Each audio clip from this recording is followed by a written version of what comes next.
Bismillahirrahmanirrahim.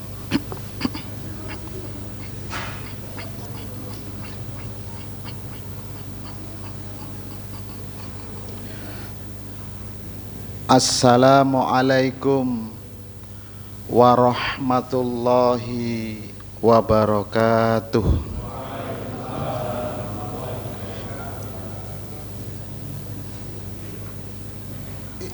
Innal hamdalillah nahmaduhu wa nasta'inuhu wa nastaghfiruh wa na'udzu billahi min sururi anfusina wa sayyiati a'malina may yahdihillahu fala mudhillalah wa may yudlil fala hadiyalah.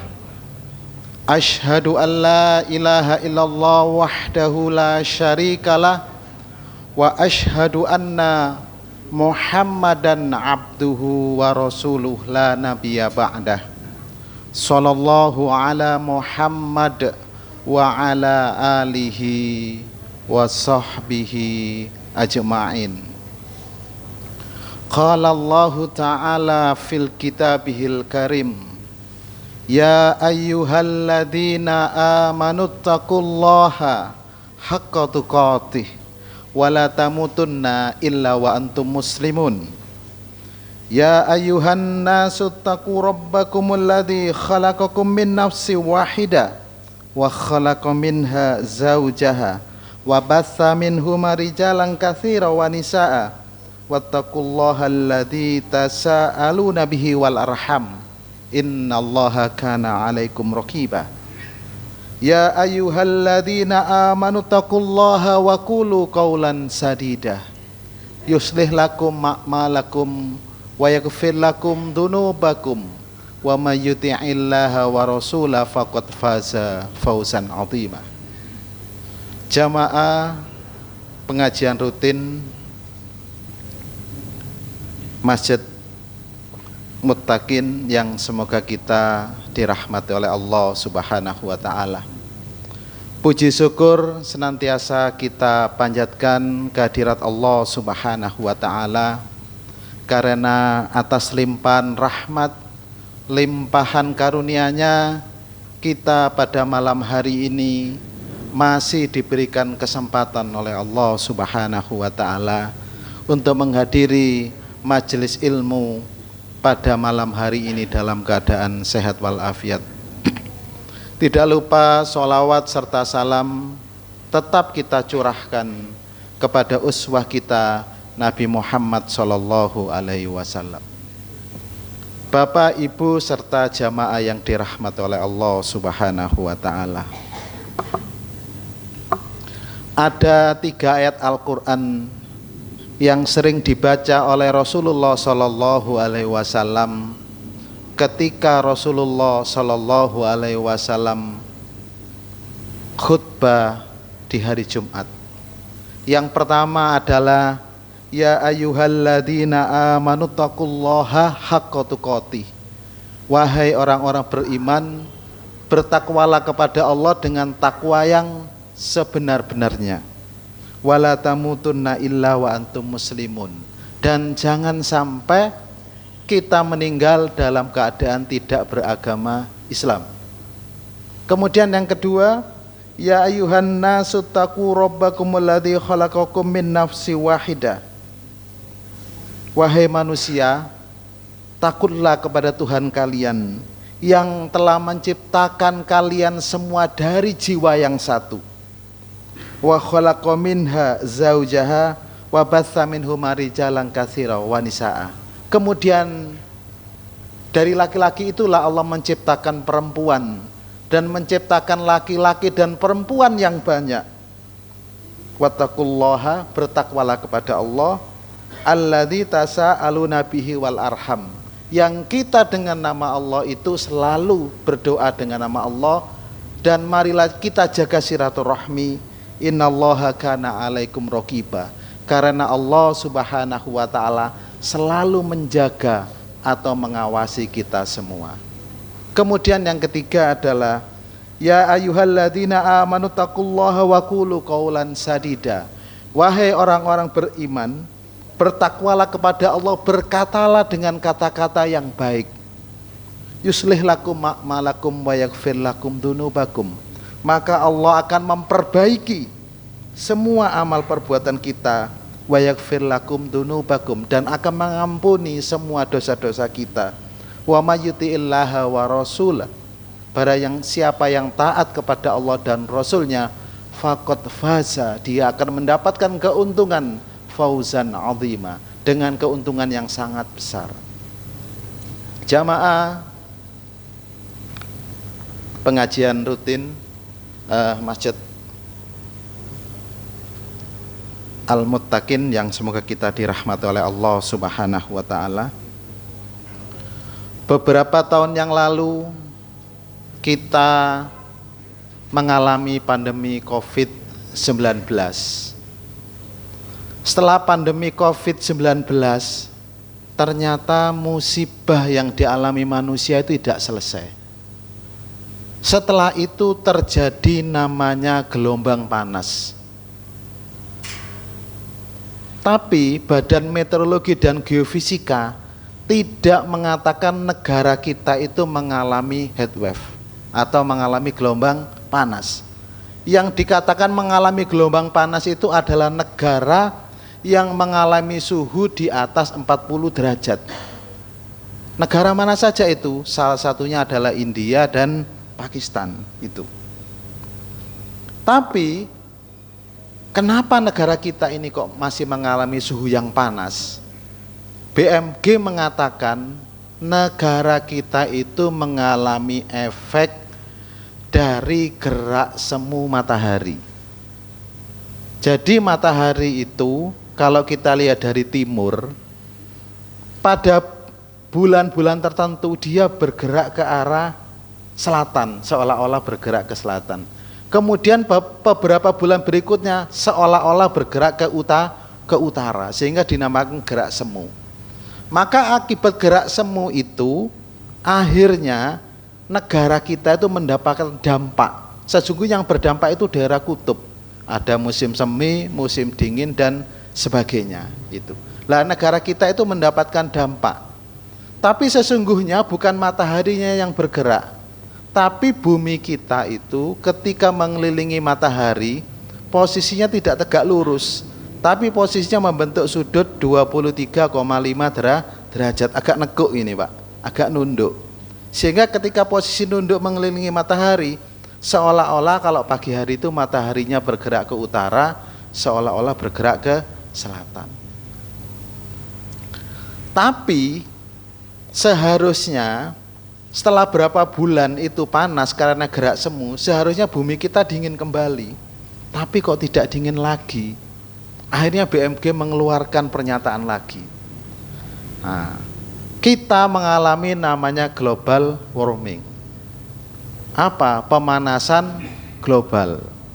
Jadi sinar matahari itu yang turun ke bumi kita pada waktu pagi sampai siang, malamnya itu tidak bisa dilepas ke atas langit lagi, tidak bisa dipantulkan. Kenapa?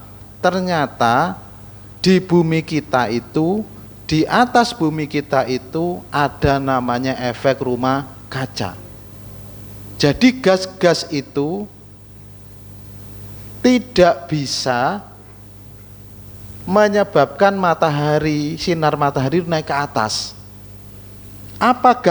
Gas apa itu? Salah satunya adalah gas karbon dioksida, gas karbon monoksida, kemudian ada lagi namanya gas metana, ada gas klorofluorokarbon, dan ada gas nitrogen monoksida. Jadi gas itu membungkus bumi kita sehingga matahari yang masuk ke bumi kita tidak bisa keluar. Sehingga malam hari kita semua kadang pakai kipas angin. Itu yang terjadi, Bapak Ibu jamaah sekalian.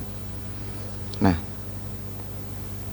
tapi akhir-akhir ini Bapak Ibu sekalian, kalau kita melihat sebuah tayangan di media, ternyata Sekjen PBB namanya Antonio Guterres dari Portugal Pak ini mengatakan bahwa dunia itu sekarang bukan mengalami pemanasan global, tapi mengalami global boiling.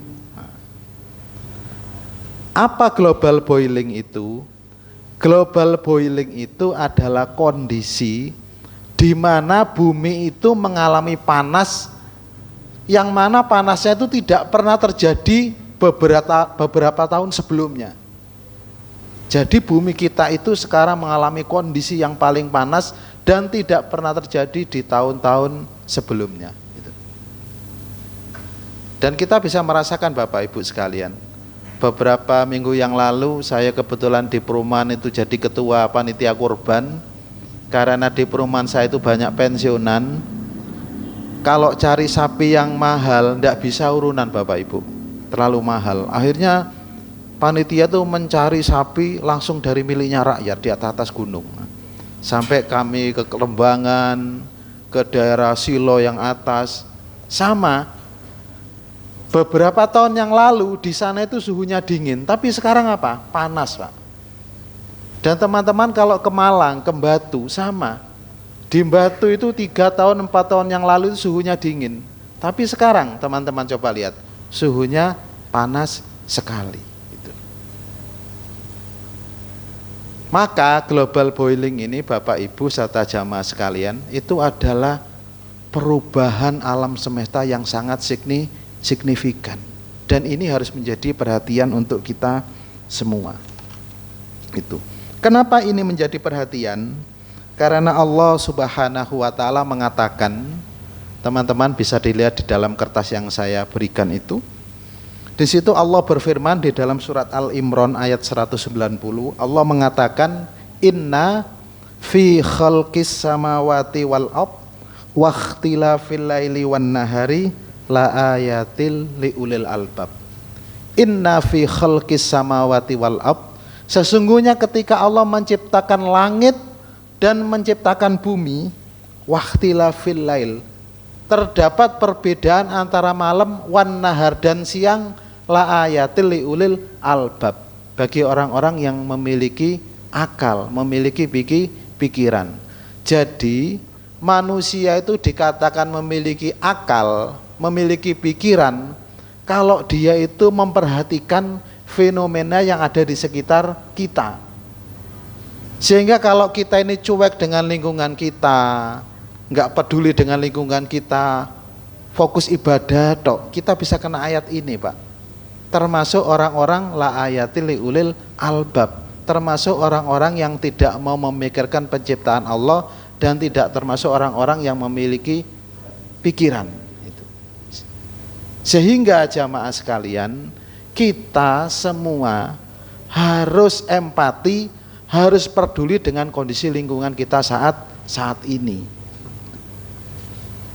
Nah, kalau kita kembali, Bapak Ibu serta jamaah sekalian, apa yang menyebabkan bumi kita panas? Sinar matahari yang turun ke bumi tidak bisa mantul. Dari beberapa gas itu ternyata yang paling besar menjadi penyebab efek rumah kaca itu adalah gas karbon dioksida. 80% di bumi kita yang membungkus bumi kita itu adalah gas karbon dioksida. Kenapa muncul gas karbon dioksida?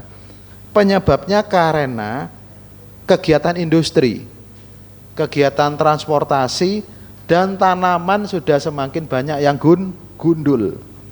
Hutan itu, tanaman itu fungsinya menyerap karbon dioksida.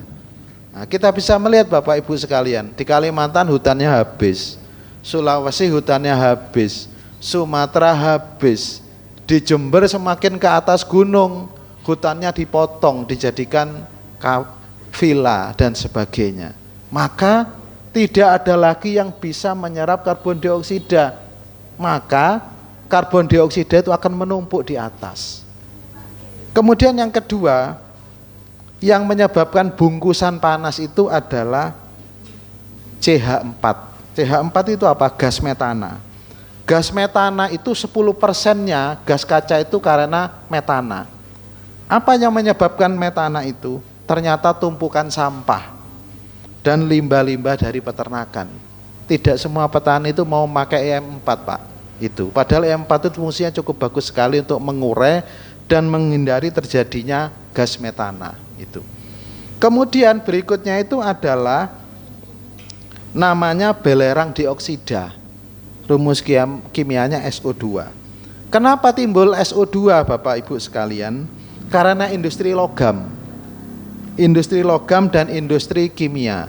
Nah, kita bisa melihat Bapak Ibu sekalian, 10 tahun terakhir ini industri kimia berkembang cukup pesat, termasuk industri logam. Sampai berita di TV itu isinya itu industri logam. Ya, Bapak Ibu kalau lihat beritanya itu korupsi dan sebagainya, industri logam. Kemudian ada juga yaitu NO2 Pak. NO2 itu adalah nitrogen dioksida. Kenapa timbul NO2 di gas? Itu karena pembakaran batu bara, Bapak Ibu. Kok bisa batu bara dipakai? Nah, listrik kita ini Bapak-bapak sekalian, listrik kita ini bukan dari air. Listrik kita itu 70% itu berasal dari batu bara yang dibakar itu. Nanti akan saya terangkan berapa kondisinya batu bara kita, bagaimana kondisi minyak kita, itu sudah sangat kritis beberapa tahun terakhir ini. Kemudian yang terakhir yang menyebabkan efek rumah kaca itu adalah namanya gas CFC. Apa CFC itu Pak? Klorofluorokarbon. Gas CFC itu apa penyebabnya? Penyebabnya karena pemakaian AC, kemudian penggunaan kulkas, termasuk penggunaan cairan pembersih dan pewangi. Nah ini jadi perhatian buat kita semua Bapak Ibu sekalian. Kita ingin dingin, tapi sebenarnya sama dengan kita itu menambah beban alam kita. Kita ingin makan dingin, sesungguhnya nambah beban alam kita. Kan kita itu maunya instan Bapak Ibu sekalian. Pagi-pagi panas nyalakan AC, siang-siang jendelanya ditutup selambunya nyalakan lampu, padahal sudah ada matahari. Itu yang terjadi. Sehingga Bapak Ibu serta jamaah sekalian, kita itu harus empati dengan lingkungan kita. Karena Al-Quran memerintahkan kita seperti itu, memikirkan tentang alam semesta, tentang langit dan bumi. Kemudian Bapak Ibu sekalian, kalau kita membaca tafsir Ibnu Katsir, di dalam tafsir Ibnu Katsir itu, ketika Allah Subhanahu wa taala menurunkan surat Al-Imran ayat 190 itu, ternyata saat itu Rasulullah itu mau sholat subuh. Kemudian Bilal masuk, kemudian melihat Rasulullah Shallallahu Alaihi Wasallam dalam keadaan menangis. Kemudian Bilal bertanya kepada Rasulullah, "Ya Rasulullah, kenapa engkau menangis? Padahal dosamu yang dulu dan dosamu yang akan datang sudah diampuni oleh Allah." Nah, enak sekali Pak ya. Enak sekali jadi Rasulullah ya Pak ya. Bayangkan dosa yang dulu dan dosa yang akan dikerjakan yang akan datang itu sudah diampuni oleh Allah. Sudah mendapatkan garansi Pak. Lah kita ini nggak tahu ya gimana kita ini kondisinya ya itu. Tapi kenapa engkau Rasulullah kok menangis? Maka Rasulullah mengatakan kepada Bilal, kata Rasulullah kepada Bilal, "Ya hasara wa wail liman qara'a hadza walam yafkur wa yatafakkar fi maknahi." Jadi kata Rasulullah, alangkah ruginya, alangkah celakanya orang yang membaca surat Al-Imran ini tapi dia itu tidak mengerti artinya dan tidak merenungi isinya. Ini perhatikan Bapak Ibu sekalian. Ini harus jadi perhatian buat kita semua. Tidak bisa kita itu rajin sholat, ibadah bagus, akhlak kita kepada manusia baik, tapi mengabaikan kepedulian terhadap lingkungan. Seolah-olah kita baik dengan manusia, sholat kita juga bagus, tapi acuh terhadap lingkungan, akhirnya lingkungan rusak. Sesungguhnya kita tidak baik sesungguhnya kepada Allah kepada sesama manusia. Ini. Bapak, Ibu serta jamaah yang semoga kita dirahmati oleh Allah Subhanahu wa taala. Bagaimana dengan suhu bumi kita yang semakin lama semakin panas? Apakah kita itu diam saja? Maka yang paling mudah kita lakukan adalah kita banyak berdoa. Karena ad-du'a'u mukhul ibadah. Doa itu adalah otaknya ibadah. Semakin banyak kita berdoa, maka ibadah kita semakin banyak. Apa doanya, Pak? Ketika terjadi panas. Jadi kalau siang hari kita panas, ternyata kata Rasul tidak boleh mengeluh kita. Ngeluh panas dan sebagainya tidak boleh. Ternyata di dalam sebuah hadis yang lewat Imam Bukhari dan Muslim, kita disuruh berdoa, Allahumma agisna, Allahumma agisna, Allahumma agisna. Kita minta kepada Allah diturunkan hujan. Nah, kita minta kepada Allah diturunkan hujan sampai 3 kali. Bahkan kalau kita membaca, Bapak Ibu serta jamaah sekalian, di zamannya Nabi Sulaiman dulu pernah terjadi panas. Nah, Bapak Ibu sekalian bisa membaca Sirah Nabawi. Jadi zaman Nabi Sulaiman dulu pernah terjadi panas sekali sampai tidak terjadi hujan. Akhirnya Nabi Sulaiman bersama-sama dengan pengikutnya akan melaksanakan sholat istisqa. Jadi sholat istisqa itu bukan zamannya Rasulullah, Bapak-bapak. Di zaman Nabi Sulaiman sudah pernah melaksanakan, tapi kaifiatnya tidak sama dengan waktu kita.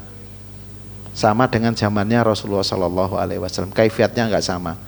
Maka ketika berangkat ke atas gunung, ceritanya dengan para pengikutnya, tiba-tiba dalam perjalanan itu mau sholat istisqa itu, tiba-tiba Nabi Sulaiman melihat seekor semut yang sedang menengada. Jadi badannya terbaring begini, Pak. Nah, kalau kita nggak bisa lihat, Pak, malah kita injak kalau semut ya. Nah itu. Nah, Nabi Sulaiman kan punya kelebihan bisa berbicara dengan binatang. Ternyata apa? Ternyata semut itu lagi berdoa memohon kepada Allah Subhanahu wa taala. Apa doanya semut itu?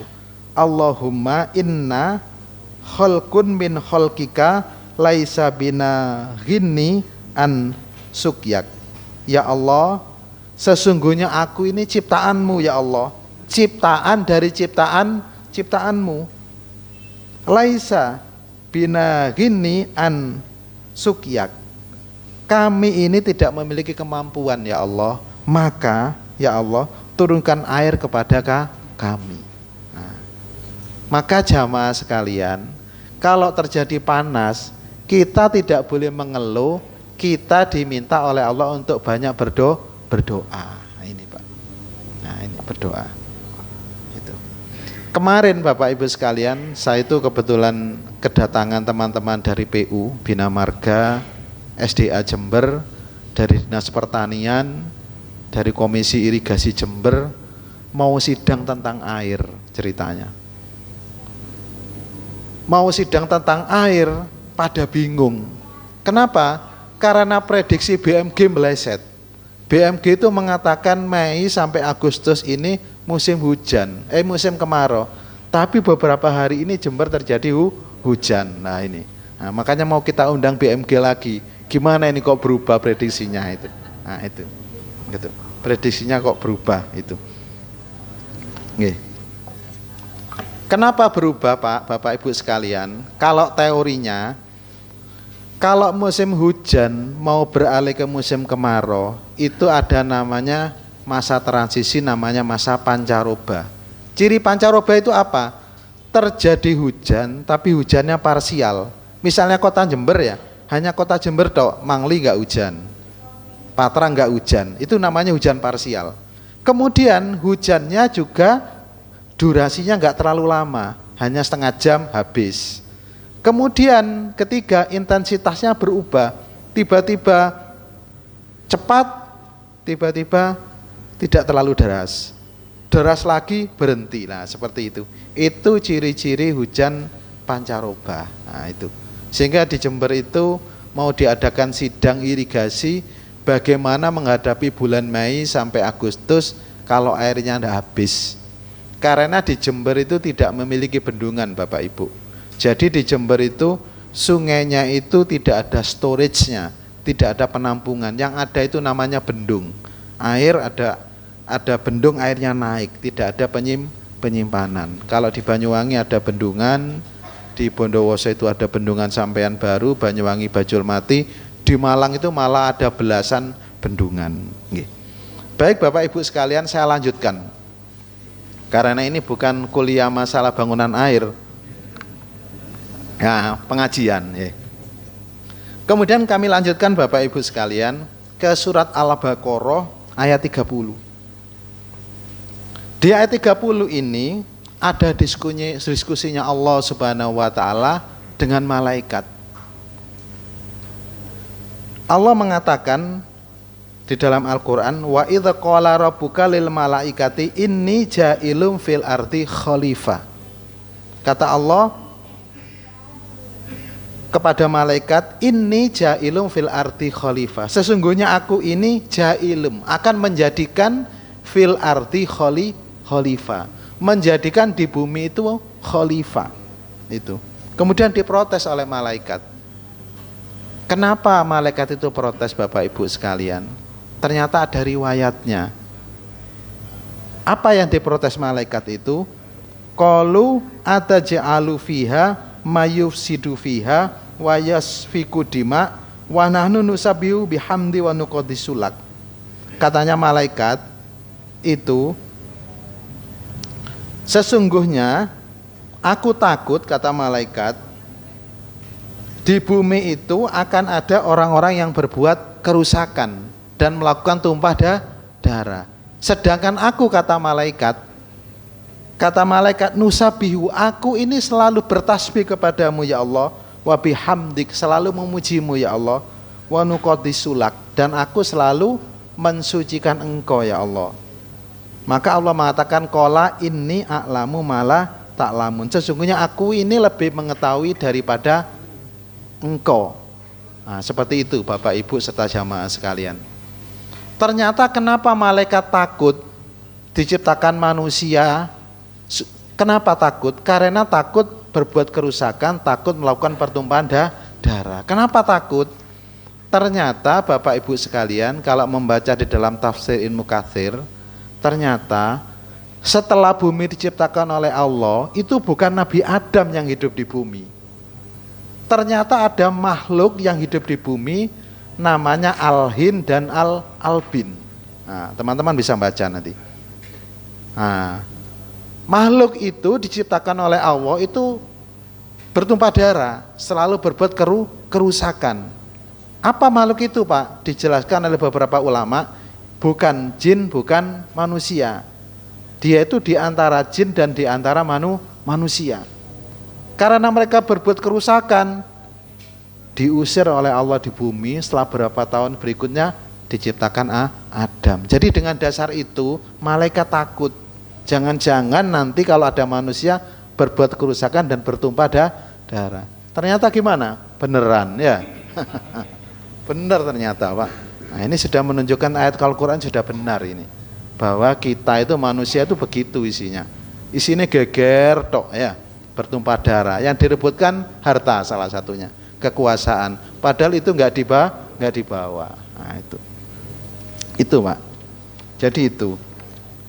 Nah, maka apa yang kita lakukan Bapak Ibu sekalian dengan kondisi alam kita seperti ini? Maka teman-teman bisa baca di surat Al-Isra ayat 27. Allah mengatakan, innal mubadzirina kanu ikhwana sayatin wa kanu syaitanu li rabbihi kafuro. Sesungguhnya mubadzirina kanu ikhwana syayatin. Sesungguhnya orang-orang yang mubadir itu adalah teman-temannya syaiton. Itu. Wa kana syaitanu li rabbihi kafuro. Sesungguhnya setan itu kepada Tuhannya itu adalah kufur, ingkar. Nah, maka kita harus introspeksi Bapak Ibu sekalian, apakah kita ini termasuk orang mubadir apa tidak? Kita introspeksi. Contoh paling sederhana ketika kita berwudu. Contoh paling sederhana. Rasulullah Shallallahu Alaihi Wasallam itu kalau berwudu itu 1 mud. 1 mud itu adalah 0,75 liter. Enggak sampai 1 botol, Pak. Tapi coba kalau kita wudu, keran dibuka, jos ya. Padahal ketika kita buka, tidak semua air kita gunakan untuk berwudu. Itu. Bahkan saking berlebihannya, kerannya jos sampai bajunya basah semua, celananya basah semua. Yang lebih parah lagi, 2 keran jejer berdekatan, kerannya jos, bukan hanya dirinya basah, membasahi teman-teman yang wudu di sekitarnya. Itu satu kondisi. Nah. Apakah tidak boleh, Pak? Nanti saya jelaskan, ada hadisnya. Bapak Ibu sekarang bisa lihat masjid di Surabaya itu, ada masjid Bapak Ibu yang kerannya itu diatur. Kalau dibuat besar itu memang nggak bisa besar airnya, jadi keluarnya kecil itu. Kemudian Rasulullah Shallallahu Alaihi Wasallam itu kalau mandi itu mandinya itu adalah 4 mud. Kalau 1 liter itu 0,7 sampai 0,75 liter. Kalau 4 mud itu 3 liter. Jadi mandinya Rasulullah 3 liter. Tapi kita gimana? Kalau enggak jebur-jebur enggak mandi namanya ya. Nah itu. Nah, seperti itu. Enggak jebur-jebur enggak mandi. Kita itu Bapak Ibu sekalian termasuk bangsa yang boros air. Coba dilihat di Google. Salah satu bangsa yang boros air itu adalah bangsa kita, bangsa Indonesia. Bayangkan. Padahal umat Islamnya paling banyak. Nah itu. Kenapa sih? Dari sisi ilmu kita nggak boleh boros air, Pak. Bapak Ibu sekalian serta jamaah, dahulu orang mendapatkan air itu datang ke sungai kan. Datang ke sungai, mandi di sungai, di mata air, kemudian mata air dibawa ke rumah kita. Atau dahulu kita lihat PDAM itu memiliki bangunan penangkap air di atas gunung, dibuatkan ground cap, dialirkan pipa secara gravitasi. Tapi sekarang bagaimana kita ngambil air? Betul air banyak tapi pakai pompa kan, ya kan? Bahkan PDAM pun sudah ngebor pakai pompa. Bahkan PDAM itu menggunakan sungai, air sungai diolah, Bedadung diolah, biayanya banyak, kemudian distribusi ke rumah penduduk juga biayanya besar. Nah, kadang kita menjawab biarkan saya air habis banyak, uang saya sendiri yang bayar kan begitu. Nah, ingat Bapak Ibu sekalian, bahwa listrik yang kita gunakan itu berasal dari batu bara. Dan batu bara kita itu tinggal 60 tahun lagi habis. Ini. Terus kita pakai apa, Pak? Ya enggak tahu nanti ya. Nah itu. Jadi seperti itu Bapak Ibu sekalian. Itu masalah air. Belum masalah yang lain kita. Itu. Maka Bapak Ibu sekalian, apa yang kita lakukan? Yang kita lakukan adalah salah satunya adalah kita hidup itu tidak boleh berlebih-lebihan, secukupnya saja. Nah, kita bisa lihat juga kisahnya Raja Royan, Bapak Ibu sekalian. Raja Royan itu hidup itu 1500 tahun sebelum Masehi. Kalau sekarang ini kan berarti sudah hampir 3500 tahun yang lalu kan. Raja Royan itu Bapak Ibu sekalian dengan jamaah sekalian itu tinggal di Mesir. Mesir itu mengalir sungai Nil dan sungai Nil yang muara yang mau masuk ke laut itu. Nah, Raja Royan itu tiba-tiba Bapak Ibu sekalian tidur siang hari. Begitu tidur terbangun ceritanya. Begitu terbangun, kenapa terbangun? Ternyata di mimpinya itu melihat 7 ekor lembu yang gemuk-gemuk keluar dari sungai Nil. Kemudian kerbau yang gemuk-gemuk itu makan rumput di sekitar sungai Nil. Tiba-tiba keluar lagi 7 ekor lembu yang kurus juga makan rumput di pinggir sungai Nil. Nah, Raja Royan kaget. Kenapa kaget? Ternyata lembu-lembu yang kurus ini makan lembu yang besar. Kan tidak masuk akal Pak ya. Kalau yang besar makan yang kecil wajar. Ini yang kurus makan yang gemuk. Terbangun raja. Wah, ini mimpi tidak masuk akal ini. Karena capek Raja Royan, akhirnya Raja Royan tertidur lagi. Begitu tidur, dalam mimpinya itu melihat satu tangkai tanaman padi, kemudian bulirnya 7 buah itu mentas-mentas, gemuk-gemuk. Kemudian dalam mimpinya lagi, mimpi yang kedua itu, satu tangkai itu tiba-tiba keluar tangkai itu, tapi butirnya kopong, tidak ada isinya. Lah ternyata yang kopong ini makan yang bulir yang gemuk. Terbangun raja, ini mimpi tidak masuk akal lagi nih ya. 7 kurus makan yang gemuk, kopong makan yang mentes. Nah, tidak masuk akal ini. Ternyata di kerajaan Raja Royan bin Walid ini, Bapak Ibu sekalian terjamaah, itu ada tukang ramal mimpi, jumlahnya bukan 10, ratusan peramal mimpi. Dan mereka tidak mampu menafsirkan mimpinya raja. Mereka mengatakan apa? Raja ini kembangnya tidur. Tidak percaya raja. Ini aneh mimpi katanya raja. Semuanya tidak ada yang bisa menjawab.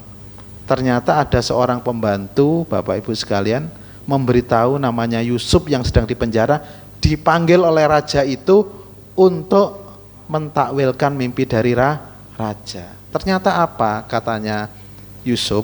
Ternyata nanti di Mesir itu akan terjadi 7 tahun itu airnya banyak, hujannya deras, tanamannya tumbuh, tapi setelah itu 7 tahun berikutnya kering, Pak. Tidak ada hujan, semua tanaman kering mati. Nah, bingung rajanya, Pak. Kenapa? Karena dulu tidak ada bulog kan ya. Nah kan ya, nggak ada bulog, Pak. Gimana cara ngatasinya ya? Apa ada bendungan dulu? Nggak ada ya. Apakah ada varietas bibit unggul? Nggak ada ya. Nggak ada semua. Gimana ngatasinya? Cara ngatasinya, ternyata kita baca di dalam Al-Quran, di dalam surat Yusuf, teman-teman dibaca di surat Yusuf ayat 55. Nah, teman-teman baca di situ. Di situ apa dikatakan? Qala ja'alni alal khazainil ardi inni hafidun alim. Apa kata Yusuf? Kata Yusuf, wahai raja, jadikan aku ini bendahara di Mesir. Bahasanya Bu Sri Mulyani, Pak ya. Jadikan menteri keuangan aku ya. Kenapa katanya Yusuf? Inni hafidun alim. Ininya ini panjang ya Pak Hendy. Berarti ini sesungguhnya aku ya. Sesungguhnya aku ini hafidun alim. Aku ini orangnya tuh hafid. Hafid itu bisa menjaga. Kalau bahasa kita itu jujur. Kemudian alim. Alim itu apa? Memiliki kompetensi. Maka ayat Allah Subhanahu wa taala ini menunjukkan Bapak Ibu sekalian serta jamaah, minta jabatan pada kondisi tertentu itu boleh. Ketika saat itu enggak ada orang yang jujur, tidak memiliki kompetensi. Jadi syarat memilih pemimpin itu Bapak Ibu sekalian serta jamaah, kuncinya itu bukan pinter, bukan memiliki kompetensi, tapi yang pertama memiliki kejujuran. Ini ayat ini bisa menjelaskan seperti itu. Baru kalau orang itu memiliki kejujuran, baru mencari orang yang memiliki kompetensi. Jadi kompetensi itu nomor 2. Kompetensinya bagus, pinter, tapi nggak jujur, habis Pak ya. Nah itu. Nah ini yang terjadi di negara kita ini, seperti itu. Itu. Kemudian apa pesannya Nabi Yusuf? Cara mengatasi ini Pak. 7 tahun itu hujan banyak, 7 tahun kering. Apa yang dilakukan oleh Nabi Yusuf? Kita baca di surat Yusuf ayat 47. Di situ Yusuf mengatakan qala tasra'u na sab'asinina da'aban fama hasattum fadharuhu fi sumbuli illa qalilam mimma ta'kulun. Jadi kata Yusuf, mari kita selama 7 tahun ini menanam sudah secara normal, tanam tanaman padi secara normal. Nggak usah bulog-bulokan, nggak usah bibit-bibit unggulan Pak, nggak ada dulu ya. Nah itu. Kemudian apa yang dilakukan Yusuf? Biarkan sebagian besar itu tanaman padi itu ada di bulirnya. jangan diutek-utek. Illa qalilam mimma ta'kulun, kecuali sedikit yang kita makan. Ini Pak. Jadi kita itu dalam hidup ini diajari untuk hidup hemat. Seperlunya, secukupnya, jangan mubadir. Ini harus jadi perhatian untuk kita semua. Itu. Maka kalau kita kembali ke negara kita, Bapak Ibu sekalian, 7 tahun kemarau bisa diatasi oleh Nabi Yusuf karena orangnya jujur, pinter, dan mengajarkan masyarakat hidup hemat, jangan mubadir. Itu. Bagaimana dengan kondisi kita Bapak Ibu sekalian? Ternyata kalau melihat Indonesia, negara kita itu batu baranya banyak Pak. Total saya baca di Google itu sampai tahun 2023 batu bara kita itu totalnya hampir 40 miliar ton. 40 miliar ton. Tapi pemerintah mengatakan batu bara kita itu tinggal 65 tahun Bapak Ibu. Kenapa tinggal 65 tahun? Karena kita itu setiap tahun itu memproduksi hampir 1 miliar ton. Sekitar 600 juta ton. Ini produksi batu bara kita. Ini artinya apa? Bahwa pengeluaran listrik kita di negara kita itu sangat besar. Itu sangat besar. Kita nggak usah jauh-jauh Bapak Ibu sekalian. Siang hari aja di Indomaret, ya, semua lampunya banyak sekali dan nyala, ya, AC juga, ya. Dan kita senang belanja di sana, ya, walaupun mahal, ya. Kenapa? Nyaman, lampunya terang, semua lengkap, ya. Cara mencari barang itu mudah dan sebagainya. Termasuk di masjid ya Pak ya. Siang hari lampunya juga dinyalakan, AC-nya juga hidup. Kita tidak pernah memikirkan namanya green building. Bagaimana membangun rumah, bangunan yang kira-kira siang itu nggak perlu cahaya lampu tapi dingin. Nah, tidak pernah Pak. Nah, saya pernah ke Prigen. Di situ ada perusahaan Jepang namanya Yasio. Itu dan Zika itu membuat desain sebuah bangunan Bapak Ibu sekalian. Itu bangunannya itu walaupun siang itu masih terang dan dingin bangunannya. Itulah. Kita masih belum berpikir ke sana. Kita inginnya itu praktis-praktis saja. Pokoknya siang kalau kurang terang sudah lampunya dinyalakan, AC-nya dihidupkan. Nah, seperti itu. Padahal ini sudah memperparah keadaan kita. Kemudian saya lanjutkan Bapak Ibu sekalian, kita lanjutkan ke minyak bumi kita. Minyak bumi kita Bapak Ibu sekalian itu tinggal 18 tahun lagi. Bayangkan. Terus kita nanti naik kendaraan gimana? Ya nggak tahu nanti gimana pemerintah ya. Nah ini, tinggal 18 tahun lagi Bapak Ibu. Itu. Beberapa bulan yang lalu kita itu digegerkan dengan gempa yang ada di Bawean kan. Nah, terjadi gempa di Bawean Bapak Ibu sekalian. Ternyata kalau kita perhatikan di sana itu ada eksploitasi minyak bumi yang besar-besaran, blok Cepu. Mulai zamannya Pak Harto sampai sekarang itu eksploitasi cukup besar. Nah kita nggak pernah menghubungkan jangan-jangan minyak bumi yang dieksploitasi itu menjadi penyebab gempa. Karena sesungguhnya gempa besar itu bukan di laut utara, tapi di laut selatan. Tapi kok di laut utara? Ternyata saya membaca sebuah riset Bapak Ibu sekalian. Ternyata di Amerika itu pernah terjadi gempa besar gara-gara eksploitasi minyak bumi terlalu banyak. Nah, ini menjadi perhatian buat kita semua Bapak Ibu. Jadi eksploitasi alam kita begitu besar, banyak. Dan anehnya apa? Tidak digunakan untuk kesejahteraan masyarakat, bahkan digunakan oleh kelompok-kelompok tertentu untuk memperkaya diri sendiri dan sebagainya. Itu. Kita lanjutkan lagi gas bumi. Kita tiap hari masak pakai gas, itu menurut pemerintah tinggal 29 tahun lagi. Nah, bayangkan Pak. Kalau saya nggak tahu ya, umur saya hampir 50 ini ya, 30 tahun lagi 80. Mudah-mudahan nggak tahu ya, mudah-mudahan masih ada lah 30 tahun lagi atau 29 tahun lagi itu. Kemudian yang paling parah Bapak Ibu sekalian itu hutan. Hutan kita itu setiap tahun itu berkurang 3,5 juta hektar, bayangkan. Dan Sulawesi itu adalah pulau yang sekarang itu yang dulu diharapkan hutannya bagus, itu hutannya tidak sampai 40%. Itu Sulawesi, Pak. Nah itu. Kita jangan bicara Kalimantan, hancur sudah Kalimantan ya. Nah, ada IKN, beberapa sungai itu banjir. Kenapa banjir? Hutannya habis. Kenapa banjir? Di atas gunung itu banyak terjadi eksplorasi tambang. Jadi banyak lubang di atas itu. Sudah tanamannya habis, banyak lubang dan sebagainya. Inilah kondisi alam kita yang terjadi saat ini. Nah, kemudian Bapak Ibu sekalian,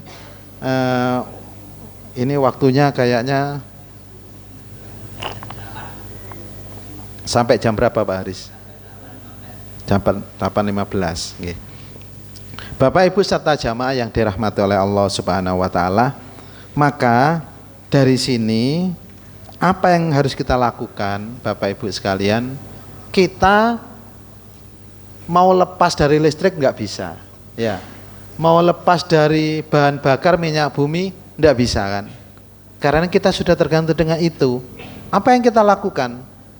Menggunakan itu seperlunya saja, sewajarnya saja, seperti contohnya Nabi Yusuf dan sebagaimana Allah Subhanahu wa taala menerangkan di dalam Al-Qur'an itu.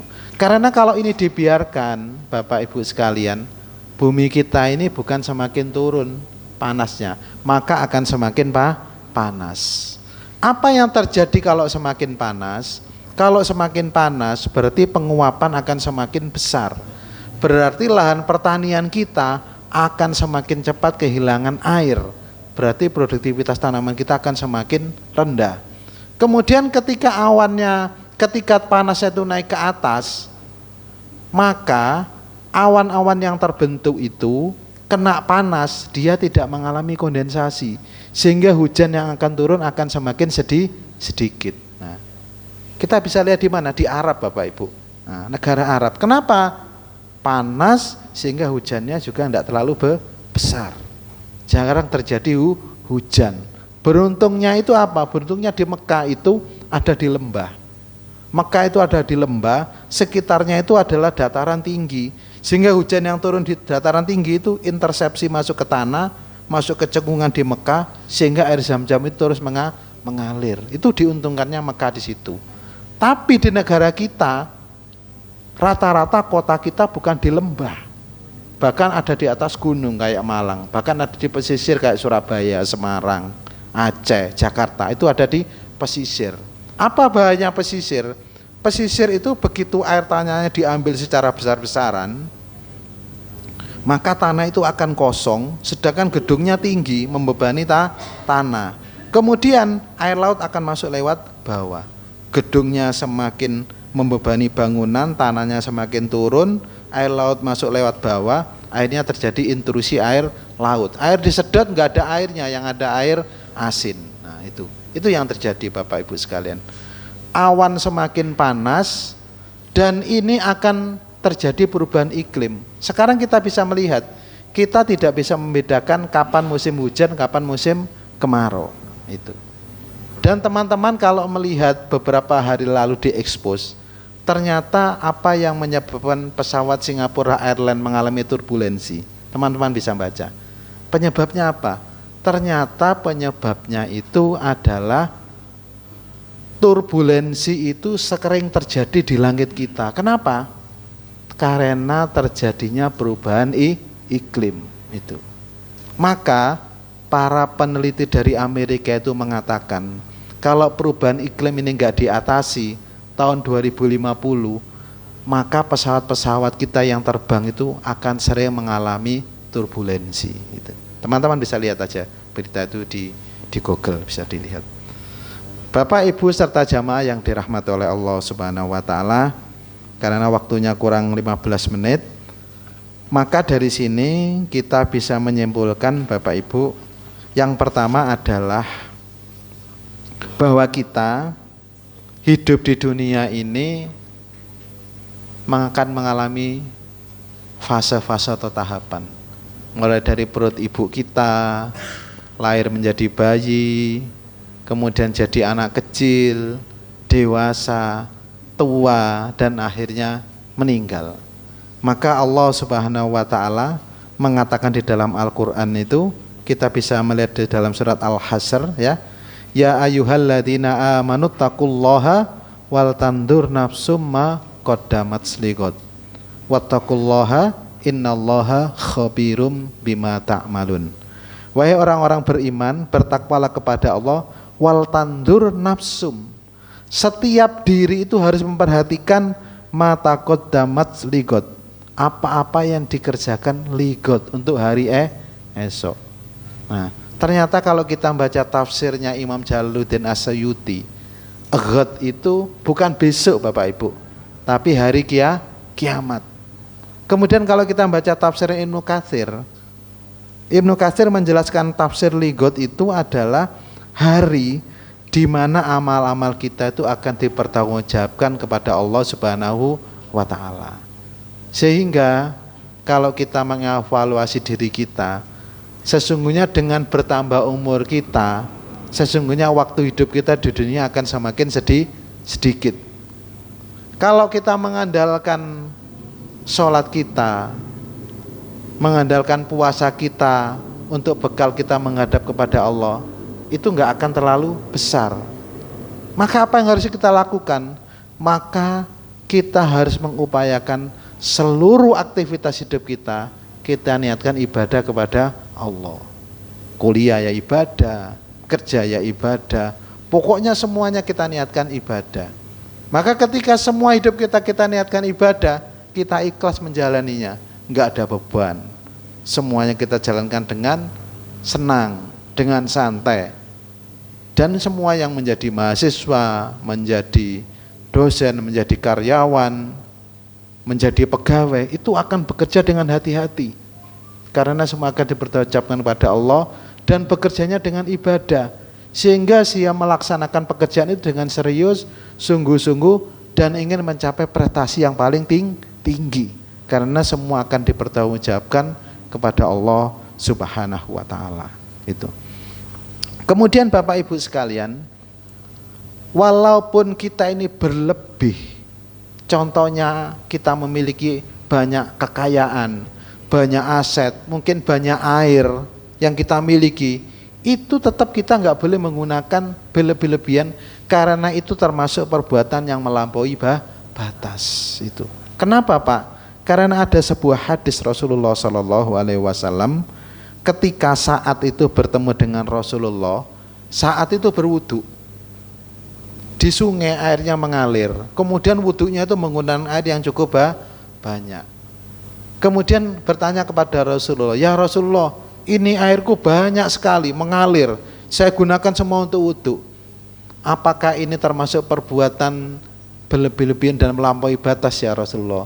Benar, saat ini termasuk perbuatan yang melampaui batas. Itu. Sehingga Bapak Ibu serta jamaah sekalian, marilah kita dalam hidup ini bukan hanya sekedar hidup, sekedar beraktivitas, tapi kita mengevaluasi bagaimana kehidupan kita ini termasuk orang yang hidup tidak berlebih-lebihan, secukupnya, seperlunya. Karena kalau kita terlalu berlebih-lebihan, maka kita termasuk orang-orang yang melampaui batas. Saya kira begitu yang bisa kami sampaikan, sehingga untuk menutup pengajian ini, Bapak Ibu sekalian, dengan kondisi alam kita seperti ini, marilah kita tetap menerima semua takdir-takdir Allah, bersabar dan banyak berdoa.